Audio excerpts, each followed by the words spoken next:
Good evening, ladies and gentlemen. I'm Mark Lippman, the Dean of the School of Arts and Sciences at IPFW. I want to welcome you to our Arts and Sciences Distinguished Lecture Series. The series has been going for about 20 years now, 22 years. We do this twice a year. Once a year we bring in a distinguished speaker from somewhere who does things that great universities always do. They teach, they educate us, they entertain us. Once a year, we do the same thing with a distinguished member of our own faculty, who also will teach and entertain and inform us.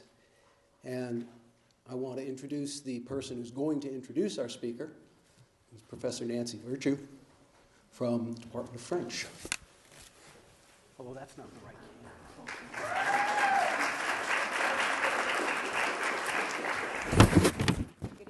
I'm very pleased this evening to introduce Professor Richard Johnson, our distinguished lecturer for arts and sciences for this year. Professor Johnson earned his PhD in German literature from Harvard University in 1968, and he taught 6 years at IU Bloomington before joining the Faculty of Modern Foreign Languages here at IPFW in 1974. He is Professor of German and Peace Studies and co-founder of the Peace and Conflict Studies program, which he directed for 15 years. Professor Johnson also co-founded the Center for Nonviolence in Fort Wayne and co-directed the center for several years. He has been an activist for over 40 years in movements seeking to provide nonviolent alternatives to war and family violence. He is also an accomplished author, and I won't attempt to pronounce the name of his book in German, but he is the author of the book I Write My Soul Free, Harmonizing the Whole Brain, which was published in 1990. And he's published many articles on German culture and on nonviolence, including European peace movements, engaged Buddhism, and Mahatma Gandhi. The Gandhi Reader he has edited, Gandhi's Experiments with Truth, Essential Writings by and About Mahatma Gandhi, is scheduled for publication by Lexington Books in the fall of this year. The name of Professor Johnson's presentation this evening is The Only Way to Stop Terrorism, Nonviolent Social Action. And I've been very much looking forward to his lecture because I know Richard to be an extremely clear and complex thinker, and I know that he will bring some much-needed insight and perspective to this topic. So please, everyone, welcome Professor Richard Johnson.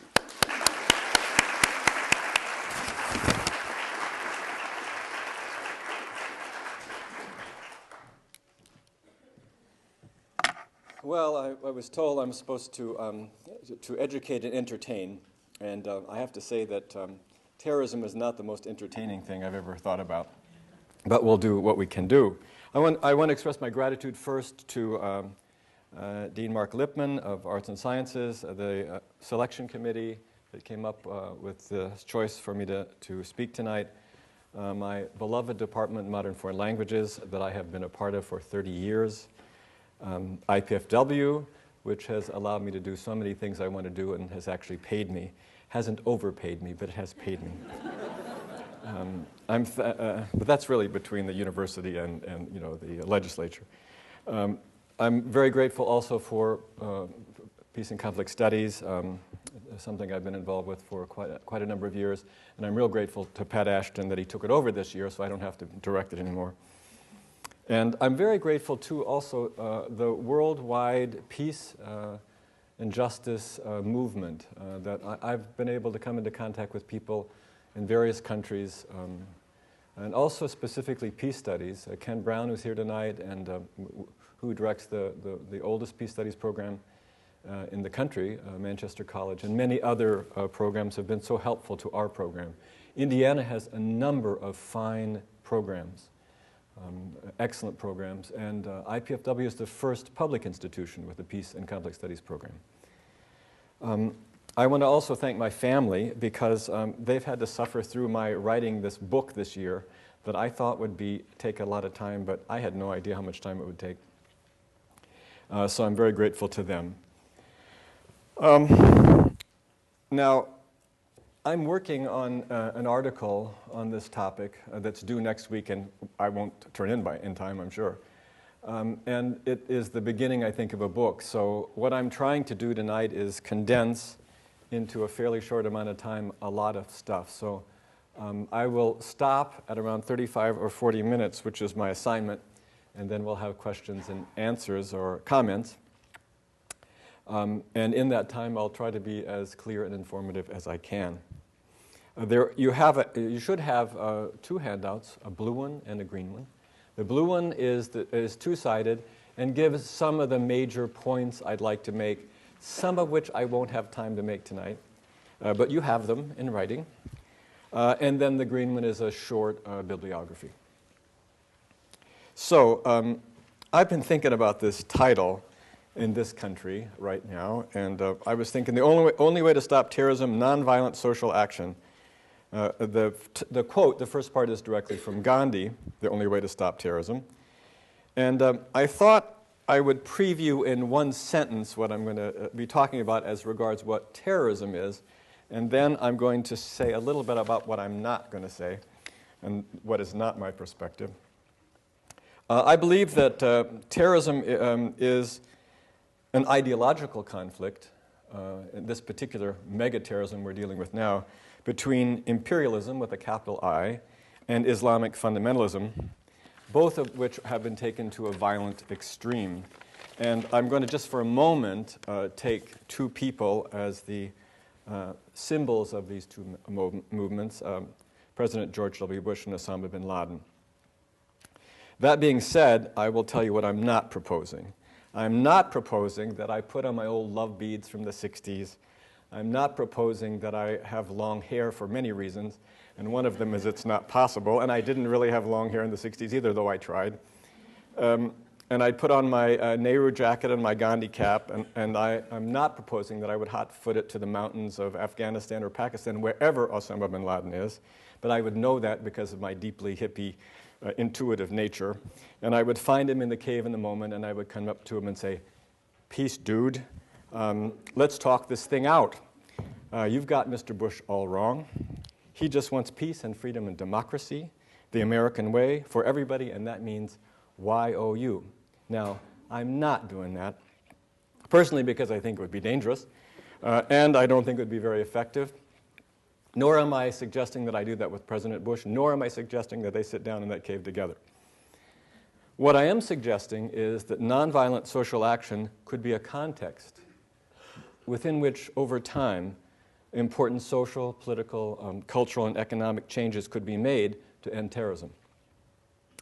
I want to say up front, too, because it's an important point, and I'll talk about it a little bit later if I have time, and that is that most nonviolent activists I know do not believe it's possible to exclude the use of violence at all times in all places. One of my students last year in the Intro to Peace and Conflict Studies, Laurie Ham, said nonviolence is only effective 99.9% of the time, and the rest of the time violence may well be necessary. So using Laurie's law, I would agree that we can't always exclude violence, particularly in cases of genocide and terrorism. So I want that stated up front because a lot of people worry that if you're talking about nonviolence, then you mean absolute nonviolence without any exceptions. And most of us believe that in certain cases it is impossible to avoid. Now, what I believe is real important with nonviolence is that we could de-escalate the conflict which is going on now. Right now it seems to be escalating. I also want to say that I treated the topic somewhat lightly at the beginning, but I understand it's not a light topic. I understand that with the 3,000 who died on 9/11 and the 6,000 or more who died in Afghanistan in the war there, and the thousands who have died and or continue to die in Iraq, that this is no light matter. The 190 more who died in Madrid, this is an open running sore in the global community, and it needs to be thought about seriously. Now, let me just say a few things that could work in even the short run. I think nonviolence generally takes a while, but there are certain things that could reduce terrorism. Three proposals that actually come from a number of people, including Osama bin Laden. One, withdraw U.S. troops from Saudi Arabia. Yeah. I know who that is. I do. Two, contribute to a lasting and just peace in Israel and Palestine by having 2 independent states. And 3, internationalize the occupation force in Iraq, and as soon as possible, get out.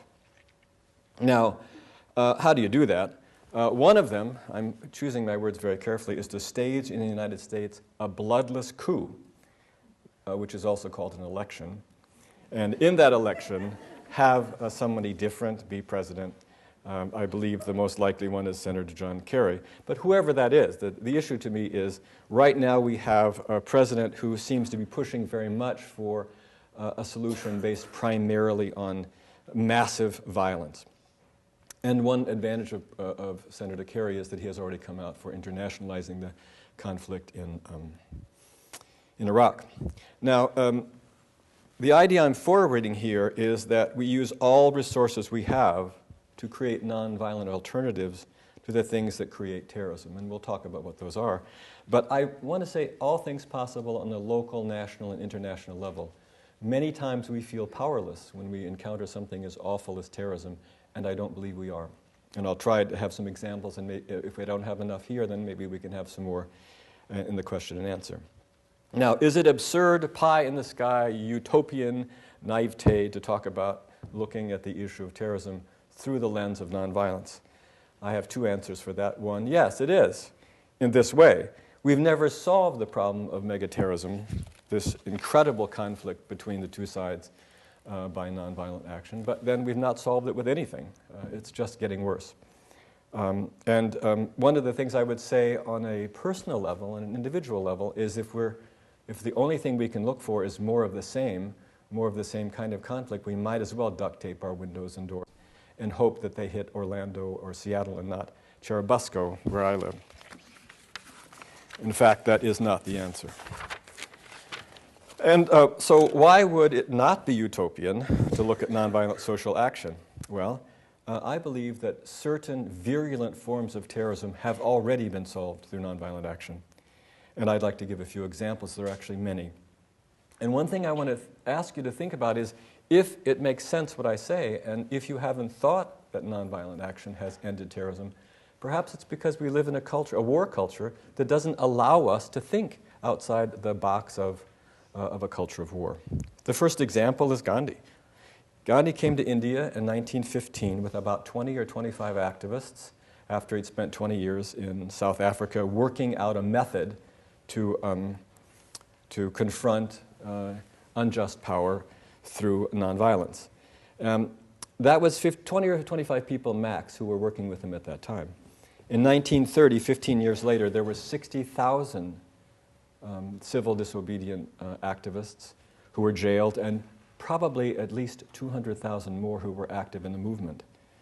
In 1930, in the SALT campaign, most people believe that the British Empire lost any shred of an idea worldwide that they were morally superior to the Indians, and that it was just a matter of time before that empire ended, the strongest empire in the world. And 15 years later, by 1945-46, Lord Wavell, the Viceroy of India, wrote back to London that the British administration of India had lost its legitimacy among the Indian people. They could continue a while longer, but not much longer. He was a general, and he said, "We can no longer count on the Indian troops under British command. Their allegiance has crossed over to Gandhi and the Indian National Congress." Now, what the heck happened? According to Gandhi, nonviolent social action is designed to transform the consciousness of the people as a whole. Here, the belief in Indian independence to such an extent that the greatest empire in the world could not stop it. Did the British commit acts of terror? Yes. There are many. The one that I would cite is the one in 1919. Gandhi said in 1919, for the first time, that the British were acting against the Indians in the spirit of terrorism, his words. And 2 weeks later, Brigadier General Reginald Dyer ordered that troops open fire on unarmed Indians at a public square in Amritsar. Over 1,650 were wounded, 379 were killed. This was a turkey shoot, and this was done by the British. And there were many other acts of terror. And what happened? That terrorism ended. The terrorism on the part of Indians trying to fight the British, and the terrorism on the part of the British ended. And in fact, the two nations have cooperated quite a lot since then. So a major form of terrorism ended. As Gandhi stated in 1933, looking at terrorism of the Indians, which was still going on in 33, and the counterterrorism of the government, I know that terrorism is taking deeper root owing to the counterterrorism of the British government. The counterterrorism is much more mischievous in its effects because it is organized and corrupts a whole people. Instead of rooting out terrorism, it creates an atmosphere for the approval of terrorist methods and gives them artificial stimulation. I find this statement one of the most insightful I've read about the cycle of terrorism and counterterrorism. And I would agree that the counterterrorism of a government is more pernicious than the counterterrorism of a small group because that government represents a lot of people. And if the people buy into that terrorism, then they themselves are corrupted by it. Counterterrorism stimulates terrorism, as Gandhi stated. Each side justifies their violence as a necessary response to the terrorism of the other side.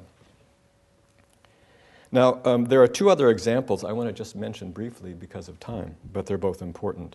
One of them is the end of Soviet domination in Eastern Europe, in the Baltic states, and the overthrow of the Soviet Union, almost all of it which happened without a shot. How did that happen? The people changed how they thought, consciousness was changed, and hundreds of thousands of people, probably millions, but certainly hundreds of thousands of people participated directly in overthrowing a government which practiced terror. There's no doubt about it. Ask Chechens in the current situation and ask any of those subjected people. I was in East Germany in 69 and 76. There's no doubt that terrorism was practiced on the people. And the second example is an example from Germany. The Red Army faction was a major terrorist group in West Germany in the 1970s. And according to Jürgen Totenhöfer, who was a judge and a conservative member of the Bundestag, the German parliament,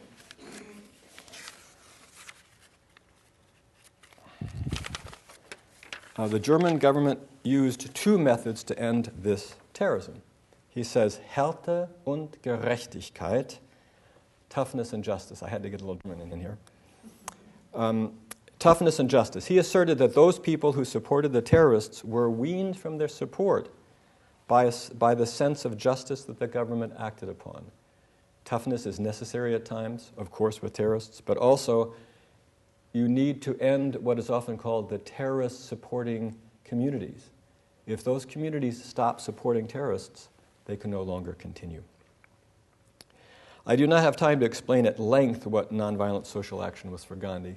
I do have some of that information on your blue sheet. But what I would say is that there are two parts. One of them is civil disobedience, saying no to a government or any group that is oppressing someone. He called it satyagraha, and it's much more complex than I can explain tonight. But the important thing is saying no to oppression. And the second part was the constructive program, a wide range of initiatives intended to uplift the Indian people from the bottom up, using a bridging technique of the privileged working side by side with the underprivileged in a number of programs, Hindu-Muslim unity, educational programs, uplift of untouchables, of women, of the poor, actually 21 programs in all. And this kind of work is going on in the world now, perhaps beyond his imagination. Right now, there are over 25,000 international non-governmental organizations doing this kind of work. In places like Iraq and Afghanistan, without that work, there would be total collapse in these populations. So there has been considerable work in that area. I'm arguing that nonviolent social action is a combination of these two factors. One, saying no to oppression, and two, saying yes to creating a better society from the bottom up. That, I believe, was Gandhi's plan, and that, I believe, is what can end terrorism. I would like to add that a definition here, and that is that nonviolent social action is using the least physical force necessary and the most spiritual or moral force possible to create a just and peaceful world. I say that because I believe that it's not always possible to use nonviolence in every situation, again, particularly in the case of genocide. However, I believe that resort to violence should be extremely rare. And let's take an example. I was reading Richard Falk's, one of his books, and Richard Falk said that after the attacks on 9/11, it would have made sense to have military action against specifically the al-Qaeda camps in Afghanistan, and I can see the logic to that. However, this carpet bombing of innocent people, men, women, and children in Afghanistan, was for me terrorism. I don't see the necessity of that. I don't believe that the people of Afghanistan were responsible for the presence of the al-Qaeda camps, nor for the Taliban. And that's my opinion based on my research. I've given examples of terrorism, but I haven't given a definition yet, and that's extremely important. I will say that terrorism is a very contested issue, what it is. And I can't go into all of that in depth, but I would say in this country, by and large, by our government and by a certain number of scholars, terrorism is defined in a double standard way. Terrorism is what they do to us, and it's never what we do to them. And that's written in all kinds of documents. Particularly, there is a disinclination to believe that states commit terrorism. I believe that's completely false. And the reason I believe that is that, let's take an example. Hitler and his Nazi group committed terrorist acts before they had government power, and they performed the same acts, only more so, after they had government power. What's the difference? In fact, they had more power and more legitimacy once they controlled a state than they did beforehand.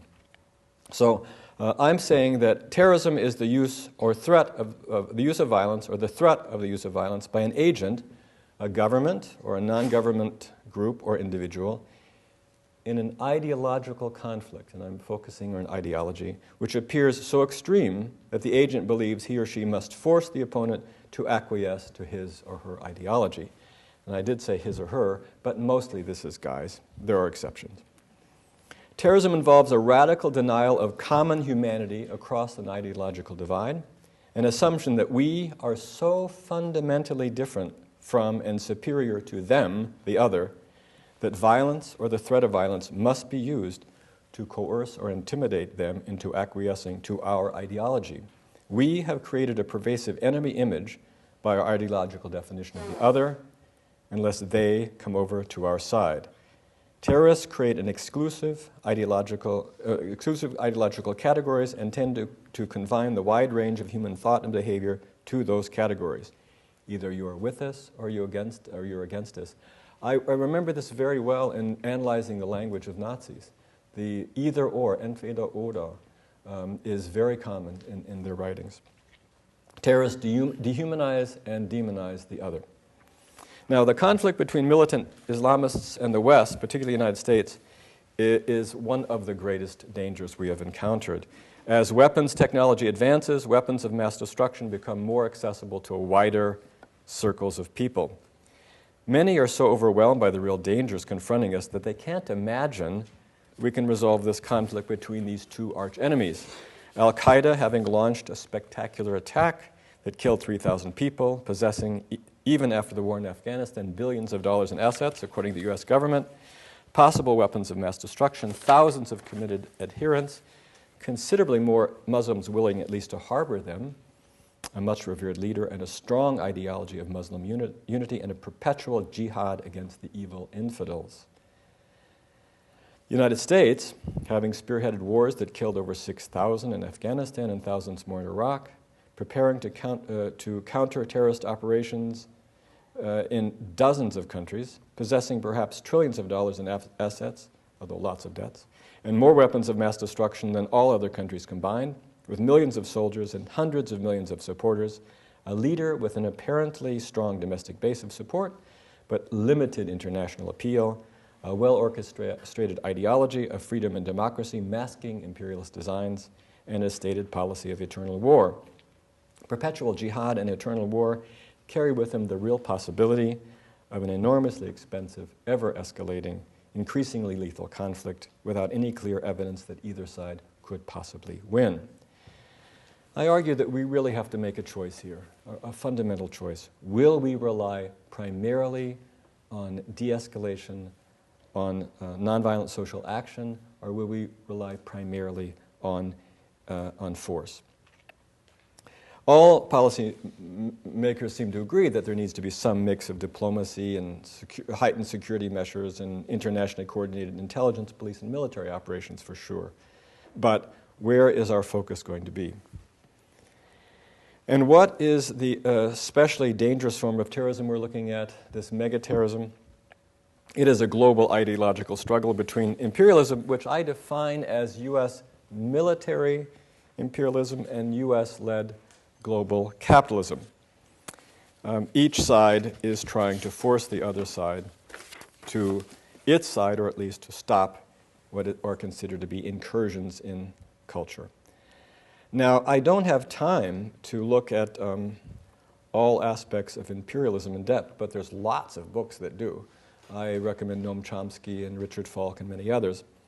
But I would say, if living in the United States, if we only read the mainline corporate media, we have strong reason to believe simply, we are good, they are bad. They're trying to hurt us, we've got to kill them. Faster, more efficiently. We are reluctantly in a position of policing the world, and we're making it safe for democracy. Especially after the war in Iraq, world opinion is radically different from what we read in most of the mainline U.S. press.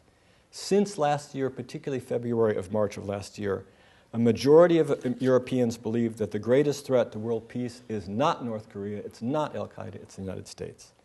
Government, although most of them continue to love us, thank God.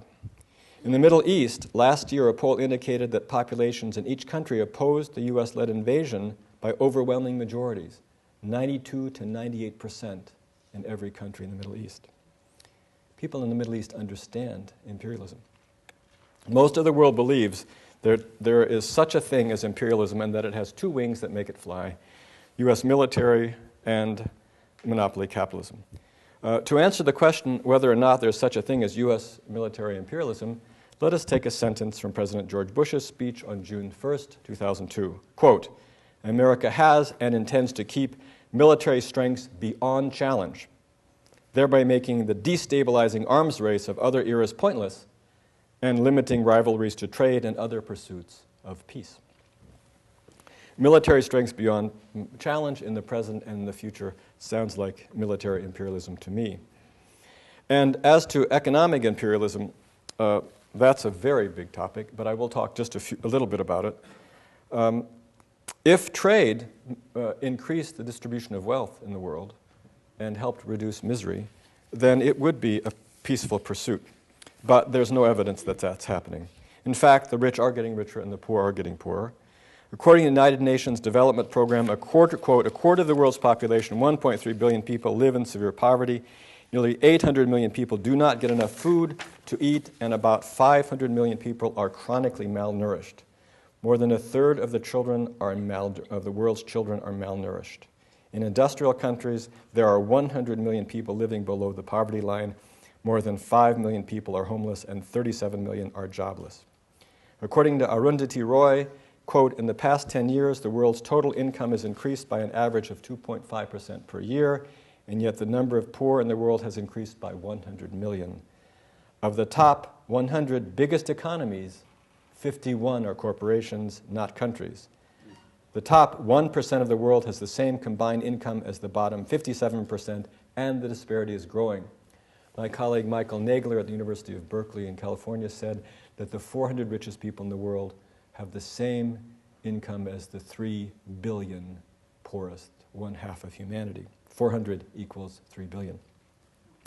Is there a relationship between military imperialism and the growth and spread of monopoly capitalism? I'll just give a statement from Tom Friedman of the New York Times in his book, The Lexus and the Olive Tree. Quote, "The hidden hand of the market will never work without a hidden fist. McDonald's cannot flourish without McDonnell Douglas. And the hidden fist that keeps the world safe for Silicon Valley's technologies to flourish is called the U.S. Army, Air Force, Navy, and Marine Corps." extreme ideologies are dangerous to the world, I would argue. Islamic fundamentalism is terribly dangerous to Muslims, most of whom are very tolerant and moderate people. Al-Qaeda and other terrorists have killed other Muslims who get in their way. There were Muslims in the World Trade Center. Al-Qaeda is dangerous for everyone, including Al-Qaeda members. We must do all in our powers to end their domination as much as possible by peaceful means, by drying up the support they have among non-terrorists in the Muslim world. Without that support, they would fold in a short time. We cannot make Muslims withdraw that support. But as Totenhofer argues, with toughness and justice, we can't let Muslims know that we, not the extremists and Muslims, are on their side. Nonviolent social action could do that in ways that wars cannot.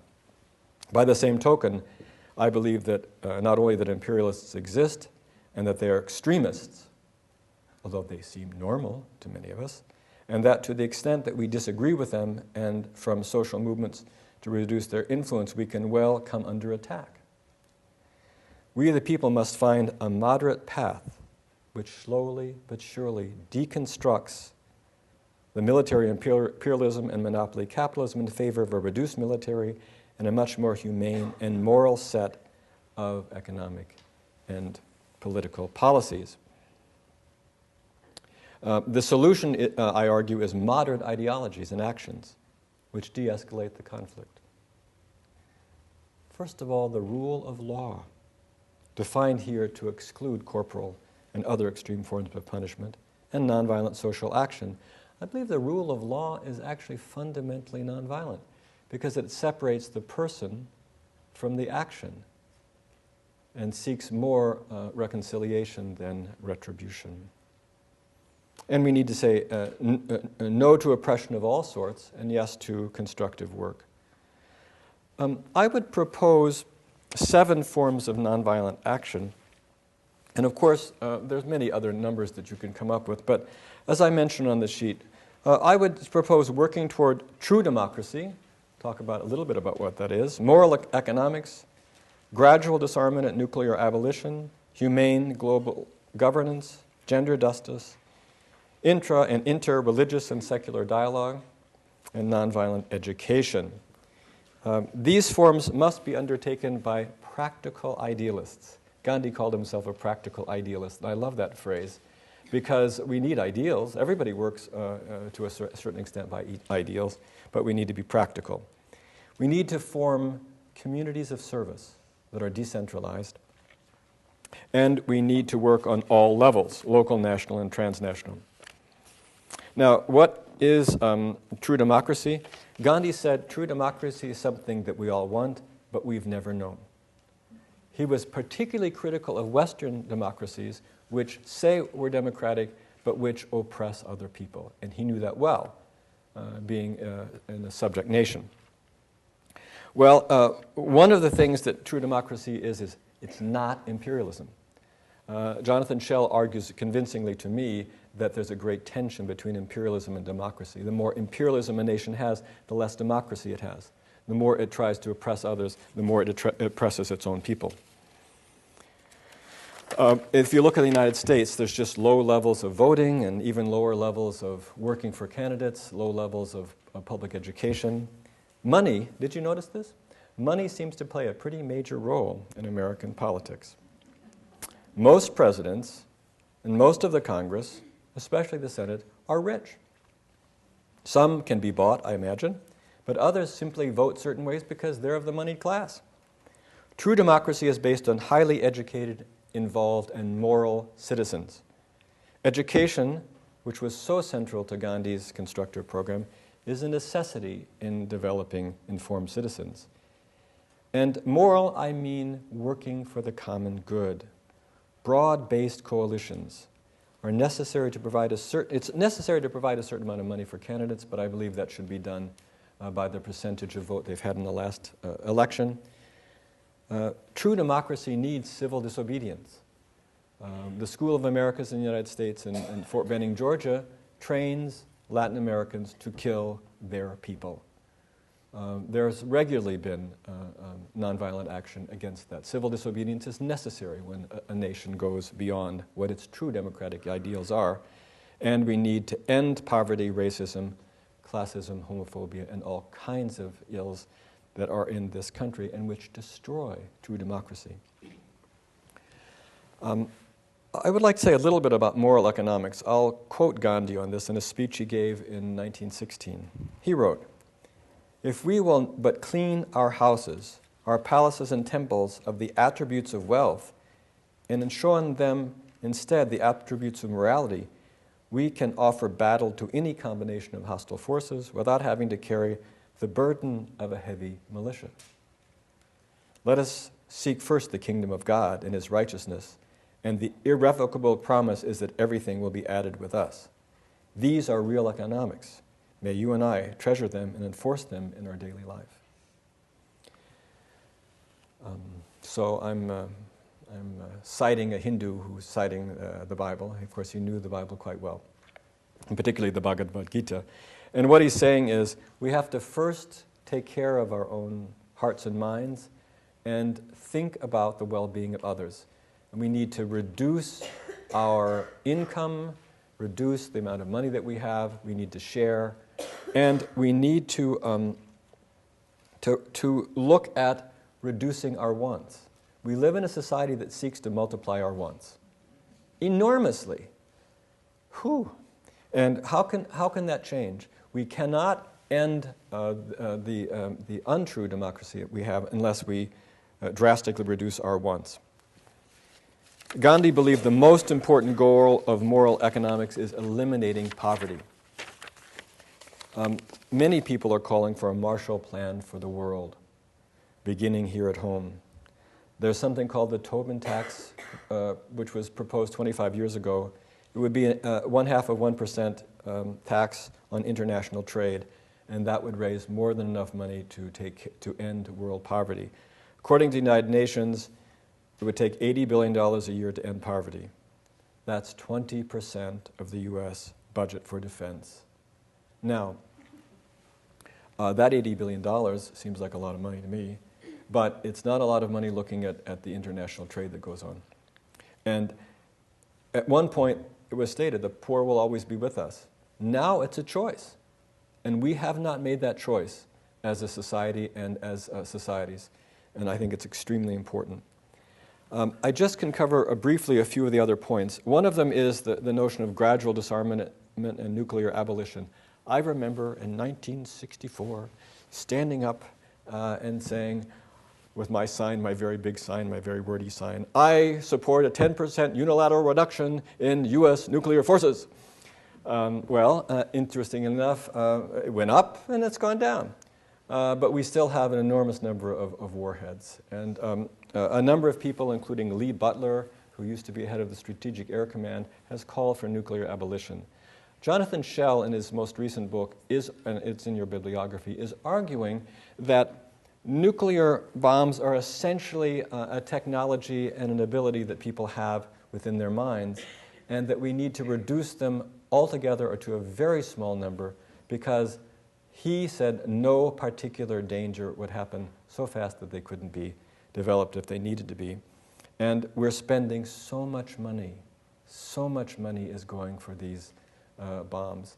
And conventional bombs are pretty terrible too, as many of us know from the fire bombs already in World War II. The last point that I'm going to talk about, I have to skip a few of them now, and that is, well, I do want to say this issue of dialogue. You know, Gandhi and King, Dr. King, both believed that the world could change because they met and knew personally and loved people who were of the other group. Gandhi knew Brits, whom he loved and who loved him. King knew white people who treated him as a human being. One of the most important things that can happen in our communities is that we hang out with and talk and get to know folks of different faiths, including Muslims. Is this effective and important? You know, there's supposed to be terrorist cells in the United States. They're supposed to be right around here. It's possible they're right around here. Why can't we talk with people? It seems to me sometimes dialogue can change people. I think that's so important that we do that. And the last point, of course, is nonviolent education. Most of my students find it the real linchpin. When they learn about the nonviolence, they say, why didn't we know about this before? Why didn't we learn about this in high school? Gandhi believed that it was absolutely essential, and he said we need to educate head, heart, and hand. Sometimes at the university, we only educate the head. We have to do it all. We have to learn to love in our actions, in the world.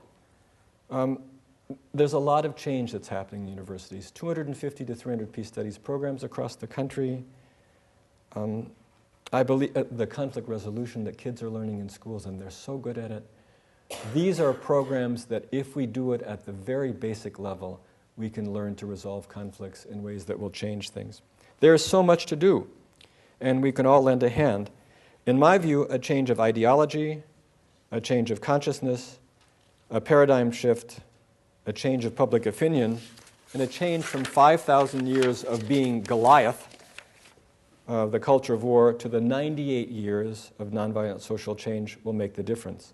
You know, it was September 11th, 1906, when Gandhi started his first nonviolent campaign. It would be a big challenge to make these changes. But if we don't, the extremists will win. And if they win, we all lose, including the extremists. Thanks.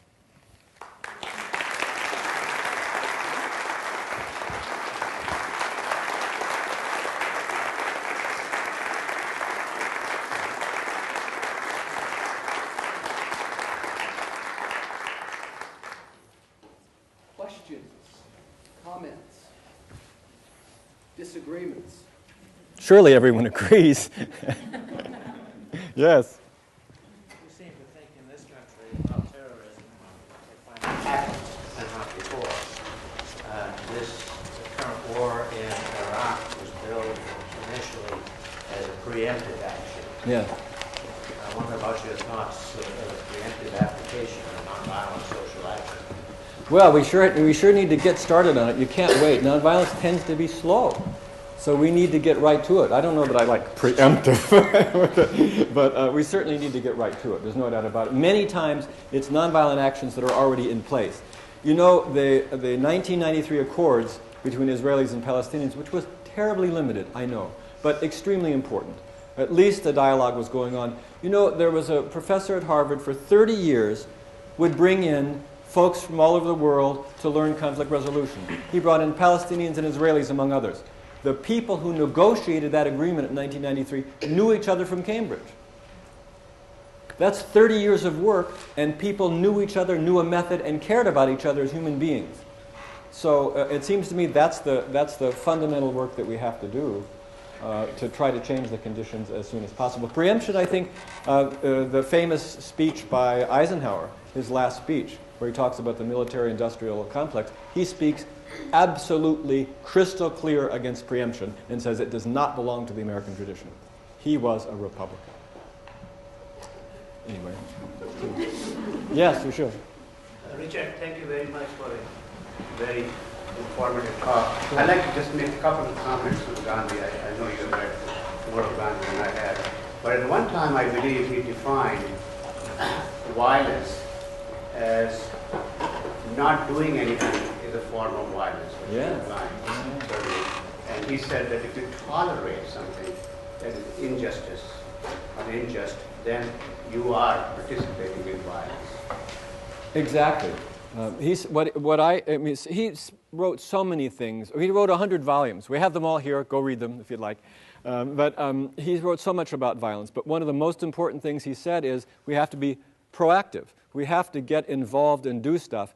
And he said, he talked about nonviolence, ahimsa. He talked about that, but he said, in its positive aspect, it's love. It's breaking down barriers and saying, how can I foster the very best in my brothers and sisters all over the world? That's what he believed was essential. So it was a very different definition of what violence is and how to end it. You're absolutely. Comment I just want to quickly make is that not only he talked about disobedience, but he said non-cooperation Yes. is very necessary. And I just wanted you to clarify. You said that some form of violence sometimes is necessary, like in genocide. Could you clarify that? Well, yes, I will. I'll talk a little. was a little Yeah, that's a big issue, and of course it's a real problem. But what I would say is that Gandhi sometimes spoke from an absolutist position on nonviolence. It must always be applied, and other times he did not. He talks, for example, in the 30s, as I recall, about a man who comes into a village, runs amok is the term, and starts killing people in a wild frenzy. He said he would use deadly force to stop that person because not doing it would actually produce more violence. In Rwanda, the UN field representatives discovered that this conflict was going to happen. They were clear about it. And so they went to the United Nations and they asked for negotiations in Rwanda. They asked for peacekeeping forces, and the Security Council, specifically the United States, said no. We know that hundreds of thousands of people died. Hundreds of thousands of people died, hacked to death. Now, Gandhi spoke against pacifism as, I go over here and I keep myself clean and pure, and you all let yourself do whatever you need to do. In my view, in the case of genocide, it seems to me sometimes we would have to do things. A peacekeeping force might have gone into Rwanda and might have caused the death of some of the people doing the butchery. That would be sad. That would be getting their hands bloody, but perhaps by killing 100, 500, 1,000 people, maybe they could save 500,000 to 1 million. So this is the problem. The issue is, what is our aim? If our aim is peace and justice, and if our aim is listening to people and learning, I believe that Gandhi is saying, and I believe personally, that there are times when war is unavoidable. Gandhi participated in the Zulu uprising as a medical orderly, as you know. He participated in the Boer War, as you know, and he was a recruiting sergeant for the British Army in World War I. So he did participate in certain cases because he said, I am a member of the British Empire, I have to serve in certain circumstances. And he felt that serving in the medical corps was the same as being a soldier. So what he said is, life is complex, and as you know, Hinduism says we can't keep our hands clean all the time. There are conflicts that happen in the world. How do we minimize violence? Now, other times he said, under no circumstances, but what he said is, human beings are split. We are not totally nonviolent beings, and we're not totally violent beings. We're split. The idea is to increase the nonviolence, but acknowledge there are other parts of us. And that one of the greatest things about Gandhi was that, to say, I have violence in me. When I look at Osama bin Laden and George Bush, they're saying all the violence is in the other person. I think that's fundamentally wrong. It's wrong about me. I've got both. Gandhi had both. Osama bin Laden does, and so does George Bush. Let's acknowledge what's wrong with us, and how do we clean up and change that? In trying to solve the problem with India and Pakistan, what Gandhi wanted to do is talk with both sides, and he wanted to say, both sides acknowledge you're doing wrong things here. Start with yourself. Turn the searchlight inward, he said. And if we turn the searchlight inward, then we are not always projecting the evil onto the other. So I think that's real important. Dick. Oh, no, well, you want to go ahead. With international capitalism the way it is, how do you propose, or what have you written about the humane global governance idea? Oh, I'm sorry. Oh, I forgot. I'm supposed to stay over here. Humane global, how, we just restated, I got confused. With the power of international corporations, the question I have is, what are your views on humane global governance? Because it appears as if these corporations really get around governance. Yeah, they sure do. And we look, again, 51 of the 100 largest financial entities are corporations. That's a very big issue. I would say two things. One of them, I'm working on it. I don't have all the solutions, that's part of what I want to do in my research. But I would say there are a number of answers that folks have given. Richard Falk argues that you can limit the power of corporations, that they are not of infinite power. Another thing, of course, would be the syndicalist view, and that is to say that corporations ought to be owned by the people who work there. That workers ought to do. If you know about the Mondragon group in the Basque region of Spain, that worked out from 1945 on, it's a huge corporation with all kinds of things they do. They make refrigerators, they have banks, they have schools, and all of it is owned by the people, and all the decisions are made collectively. So that's one other option. Something has to change, and I think there's a lot of different ways to do it. One of the things I want to say is I don't believe that there's one single answer to any of these enormous problems. Nonviolent education is going to happen differently at Manchester from here. So I believe it's grabbing on and seeking to make change. I mean, one of the things, for example, we could look at oil. Everybody's heard of oil? According to Robert Kennedy Jr., if the United States were to change its consumption of gas and have cars getting, instead of an average of low 20 miles per gallon, get the mid-40s, we would not need any Middle East oil. That would be a major change in the country. And that's something that human beings can do by the change in their cars. We just made a change from a car that got 23 miles to the gallon to one that's getting 46. I know that doesn't change the whole country in a moment, and I know that there are only 50,000 hybrid cars that were sold last year out of 17 million. But I would still argue that by public policy, in a number of areas, we can make changes that reduce the power of capital. Obviously, alternative technologies is a real important answer to that. And the way we buy things, buying fair-traded things, rather than ones that are concentrated in large corporations. So I would say there's a lot of answers, and I don't have one. Yes? Okay, first, I really appreciate your comment about defending the other. That's something many preach, but very few do. And following in the line of violence by omission, do you think that the large monolingualism in this country helps continue the ignorance because it subjects the population to a mediated version of the world that is largely motivated by political interests? I do. So the key issue is what role does English play in the world as, and in this country, and in only knowing one language? I'm both a language teacher and a teacher of nonviolence and peace studies. And I notice how difficult it is in some courses to get people to learn the language. And one day I was just, grousing about when I was looking at my papers, and I said, I wonder how difficult it was during the Roman Empire to get these Romans to learn any other language but Latin. And I said, I bet it was real hard. I bet there's some connection between empire and one language. I love English. I think it's a cool language. But there are so many languages in the world, and so much that it needs to learn. I remember former Governor Orr in Indiana talking with businessmen, and he asked them, what language should we learn? And he said, learn the language of your customer. It is a situation that is a severe problem in this country. And I see many people I know who are learning at least one or more languages, and I celebrate that, and I think it's very important. I think it changes how we think and gives us a new perspective. Yes?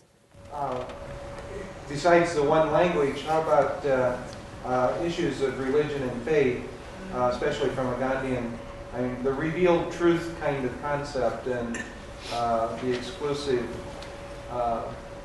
perspective of Christianity and Islam and Judaism in certain cases, especially those three religions. Yeah, right. Well, Gandhi was very disturbed by any kind of exclusive claim of any religion. He believed that exclusive truth claims were dangerous. He believed that nonviolence was necessary because we're all, he hoped, seeking for truth, but we need to use love as our method because we don't really know what it is.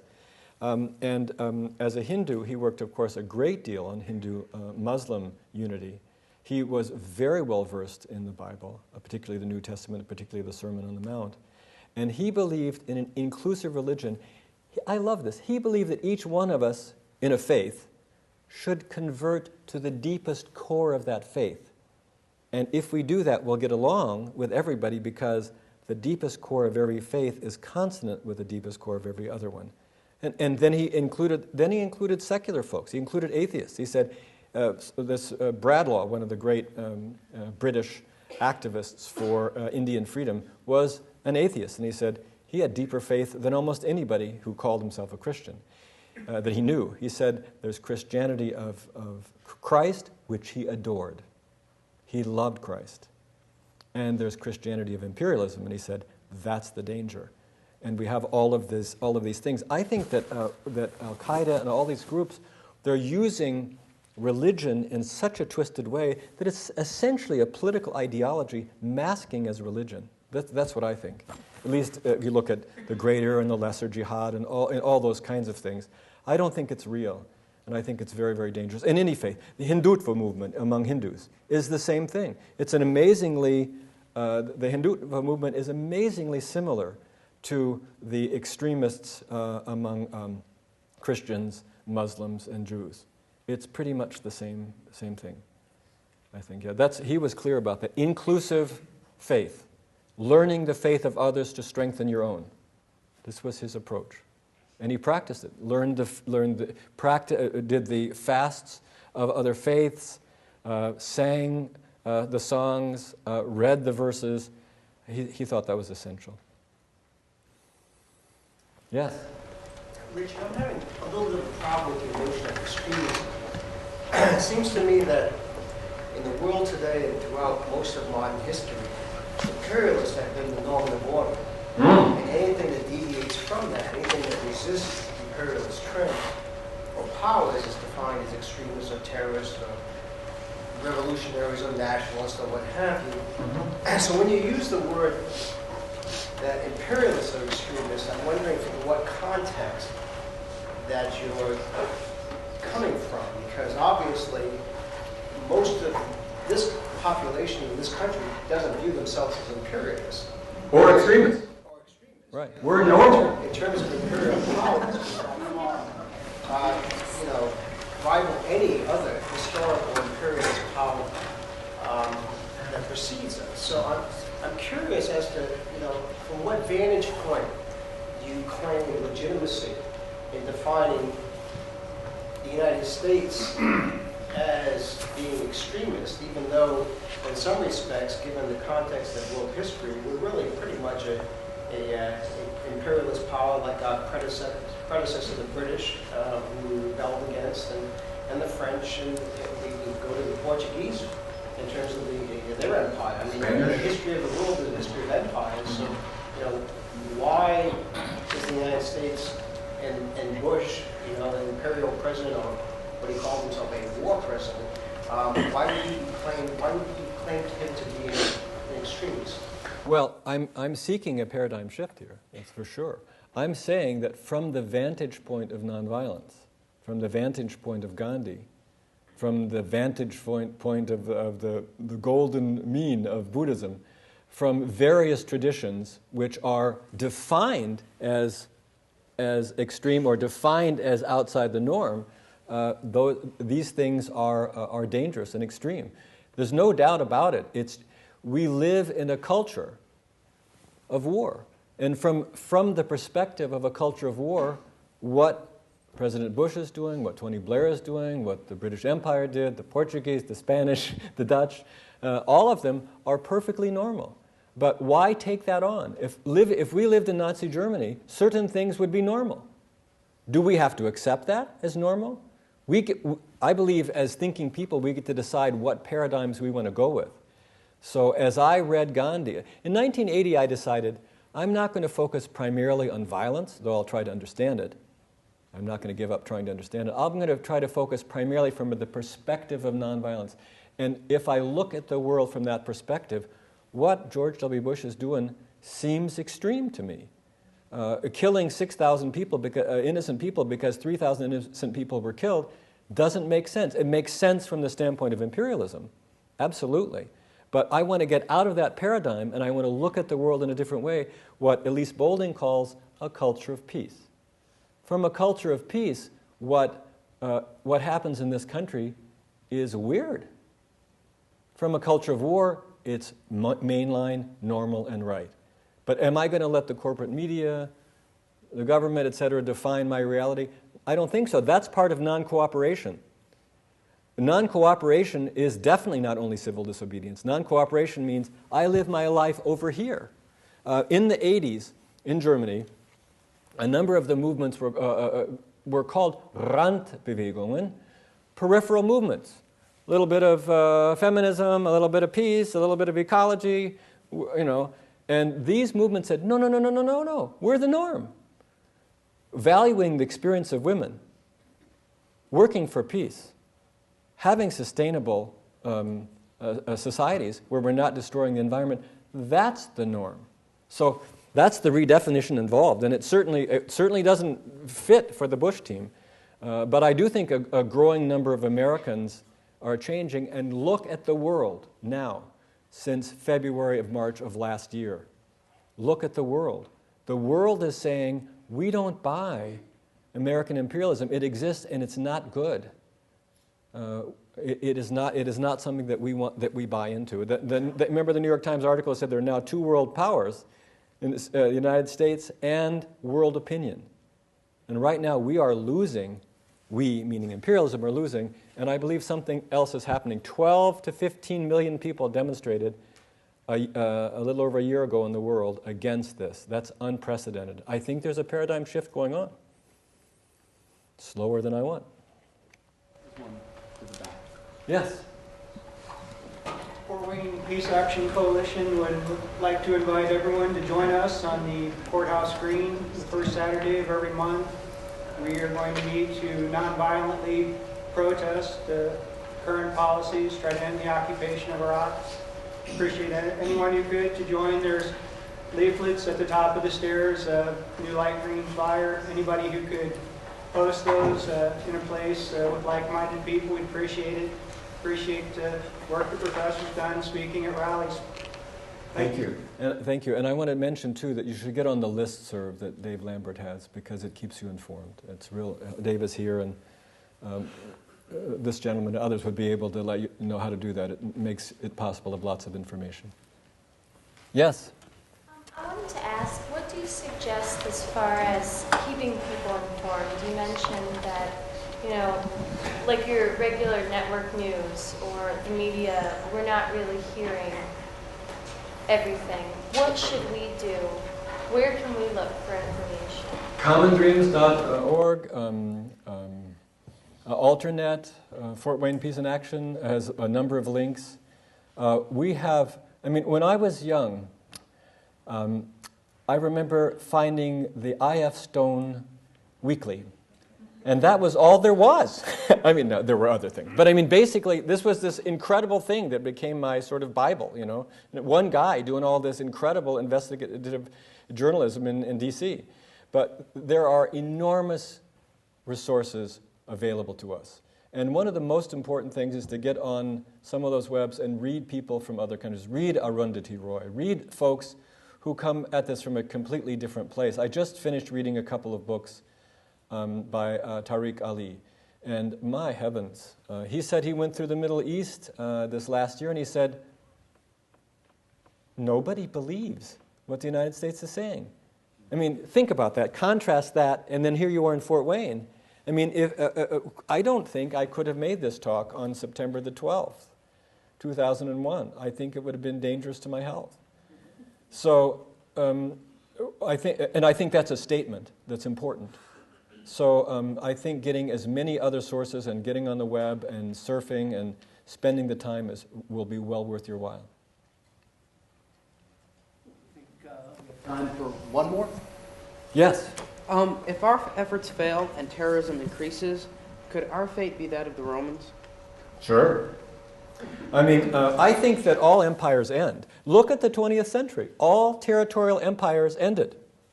Ottoman, Habsburg, British, Soviet. None of them made it. The non-territorial, the United States, did make it. It's very complex and very interesting. But I think whether terrorism ends tomorrow or not, the United States empire will only last a certain length of time. I don't know how long that will be, but I think that the handwriting is on the wall. I did make one prophetic statement in my life, and I don't know if I can make another one, but I did in 1988 say, the Cold War is over in the hearts and minds of the majority of Europeans. In not very long, I thought about a generation, this Cold War will end and the Soviet Union, their dominance of Eastern Europe will end, and I wrote that, but my article came out after it was all over. So my prophetic statement was blown because things change so rapidly. But I don't think the United States empire will last very long at all. That's my view.